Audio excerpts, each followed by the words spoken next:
Bismillahirrahmanirrahim. This is Muhammad Ikhlaq. Today we are going to talk on the morphology. We know that language is a complex system and language is hierarchically organized. A study of language starts from phonemes and it ends to discourse. Actually, phonemes, morphemes, words, sentences, and discourse are the units of language. These are the sub-levels of language. These are the subsystems of language. And these units make up bigger system. And that bigger system is called language. So, language is a complex system. A study of phonemes is called phonetics, which deals with the sounds. And then when phonemes combines with another phonemes, it forms the morpheme. And morpheme is the smallest meaningful unit of language.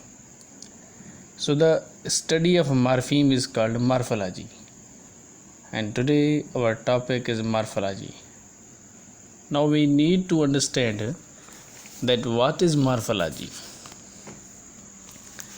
Morphology is the branch of linguistics that deals with the word formation process. It is the study of morphemes, and morphemes are the part of words. So we can say that morphology is the study of internal structure of words. In the morphology, we learn that how words are formed. There are the two types of morpheme: free morphemes and bound morpheme. What is free morpheme? Free morphemes are those morphemes that can stand alone. For example, cat, dog, car, tree. These words are free morphemes because these words can stand alone. These words do not need another word. They work independently. But bound morpheme cannot stand alone and cannot work independently. For example, un, sa sound s, comparative degree er, progressive marker ing, shun and li. These words are the bound morphemes and cannot stand alone. These words need another morpheme.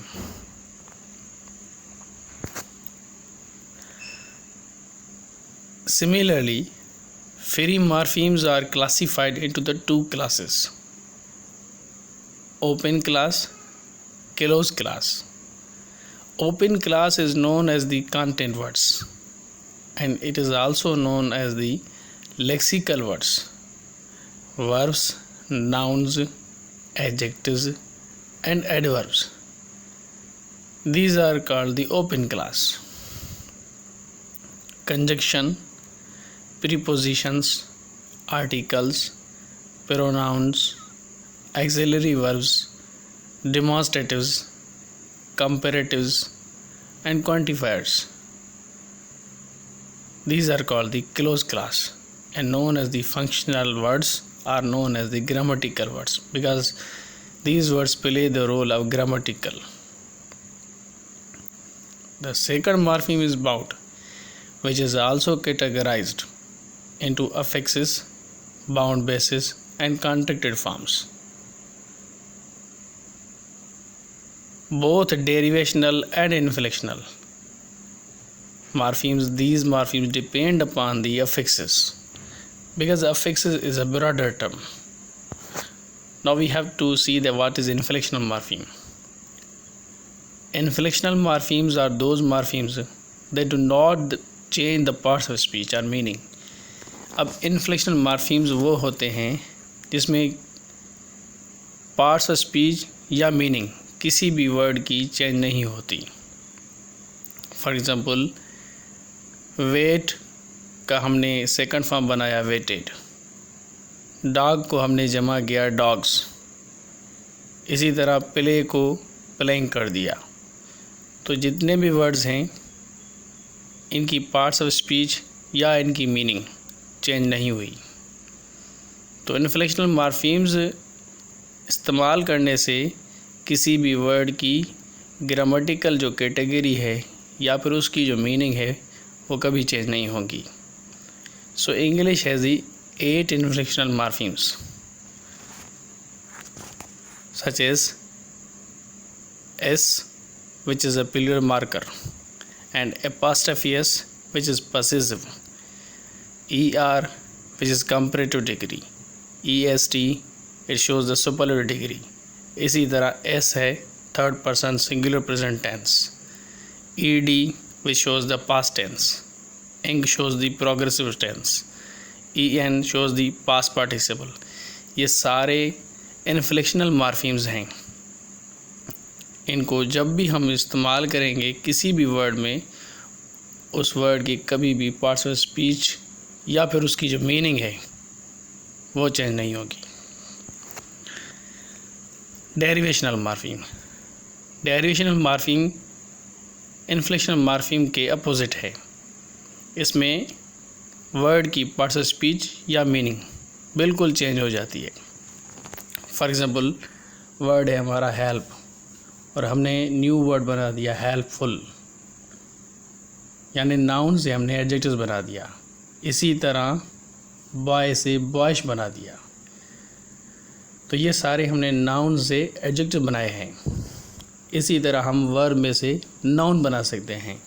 Accept acceptance, accuse accusation, play player, predict prediction, reform reformist, हमने verb में से nouns बना दिए। तो ये process जो है derivational process कहलाता है, डेरिवेशनल मॉर्फोलॉजी। तो नाउन से हम वर्ब बना सकते हैं, एडजेक्टिव से हम नाउन बना सकते हैं, वर्ब से एडजेक्टिव बना सकते हैं और एडजेक्टिव से हम वर्ब बना सकते हैं। तो कहने का मतलब derivational morphemes are those morphemes which change the parts of speech or meaning also।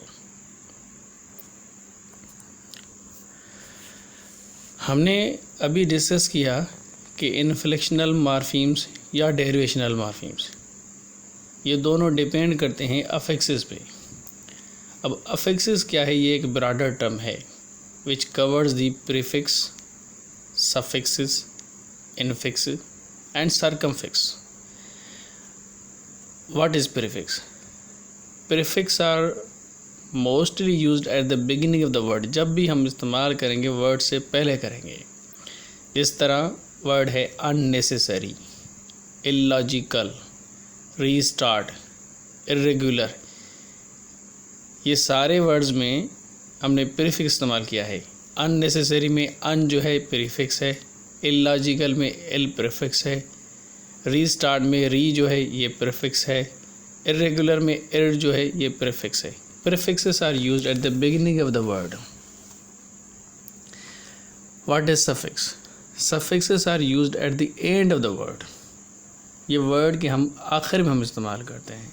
जिस तरह क्लीनलीनेस, रेगुलरली, या फिर प्लेइंग, या फिर प्लेयर। तो ये नेस जो वर्ड है क्लीननेस में ये सफिक्स कहलाता है। इसी तरह रेगुलरली, ली जो है ये एक सफिक्स है। तो सफिक्स हमेशा वर्ड के हम आखिर में हम इस्तेमाल करते हैं। Infix is used in the middle of the word, word के बीच में आता है। Sister in law, mother in law, father in law, ये सारे इनफिक्सेस हैं। सरकमफिक्स जो है बेस के बोथ साइड्स पे इस्तेमाल होता है, यानी जो रूट वर्ड है उनके दोनों तरफ इस्तेमाल होगा। जिस तरह अनमाइंडफुल, तो ये सरकमफिक्स प्रोसेस है। अब किसी वर्ड में एक मार्फीम होता है, किसी में 2 होते हैं, किसी में 3 होते हैं, किसी में 4 और किसी में 4 से बढ़कर भी होते हैं। जिस तरह एक वर्ड है हमारा चाइल्ड, अब इसमें एक मार्फीम है। इसी तरह हेल्प में भी एक, मीन में भी एक। लेकिन कुछ वर्ड्स ऐसे हैं जिनमें 2 मार्फीम्स होते हैं, जिस तरह चाइल्डिश, हेल्पलेस, मीनिंग। अब इस तरह चाइल्डिशनेस, ये जो वर्ड है चाइल्डिशनेस, इसमें 3 मार्फीम्स हैं। हेल्पलेसनेस, मीनिंगफुल, ये जितने भी वर्ड्स हैं इसमें 3 मार्फीम्स हैं। तो कहने का मतलब इंग्लिश लैंग्वेज में जितने भी वर्ड्स हैं they contain the different मार्फीम्स, 1, 2, 3 or more than 3, even 4. Let's see some other types of morpheme. अब पहला टाइप है zero morpheme. What is zero morpheme? Zero morphemes are those morpheme that are physically not present in the word but fulfill the grammatical requirement of language. For example, word है हमारा put. अब physically इसके साथ कोई और morpheme हमें नहीं दिखाई दे रहा। या जिस तरह वर्ड है कट, इसी के साथ हमने ना कोई एस इस्तेमाल किया हुआ है, ना फिर ईडी, ना कोई कुछ और वर्ड। फिज़िकली कोई भी मार्फीम नहीं है, लेकिन still fulfil the grammatical requirement of language. So the verb put and cut have the same form in the past tense and even in the present tense. इसी तरह वर्ड है sheep, इसका plural भी same है.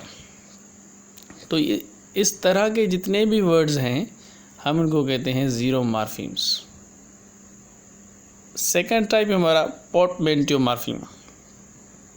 पोर्टमेंटियो morphemes are those morphemes which contain more than one meaning but cannot be further broken into the separate morphemes. अब पोर्टमेंटिव मार्फीम्स वो मार्फीम्स हैं जिनकी मीनिंग जो है ना एक से ज़्यादा है और उनको हम मज़ीद ब्रेक नहीं कर सकते. जिस तरह वर्ड है हमारा she.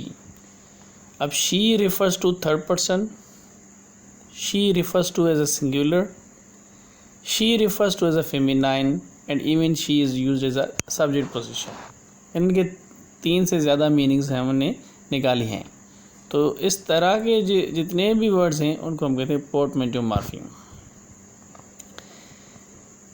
Another type is empty morpheme. Empty morpheme are those morpheme that have a structure or form but have no semantic content. यानी इनकी मीनिंग नहीं होती, स्ट्रक्चर तो होता है लेकिन इनकी माना नहीं निकलती. For example crane in the word crane berry. Now berry has a meaning but crane does not have any semantic content. तो इस तरह के जितने भी वर्ड्स हैं जिनकी सेमेंटिक कंटेंट नहीं है यानी उनकी मीनिंग नहीं है तो उनको हम कहते हैं एम्प्टी मार्फीम्स. इसी तरह है हमारा क्लिटिक्स. क्लिटिक्स are the morpheme that have phonological dependency on the neighboring word but whose syntax is word-like. They are syntactically independent but phonologically dependent and always bound on the some other forms. For example, what's happening.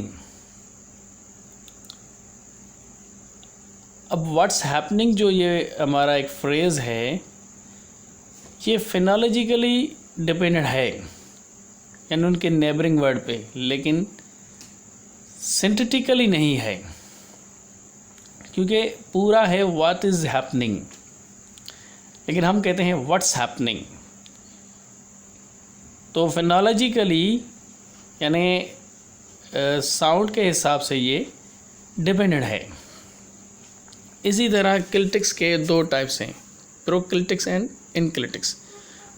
So morphology discipline analyzes the structure of words. Words का जो structure होता है उनको analyse करती है.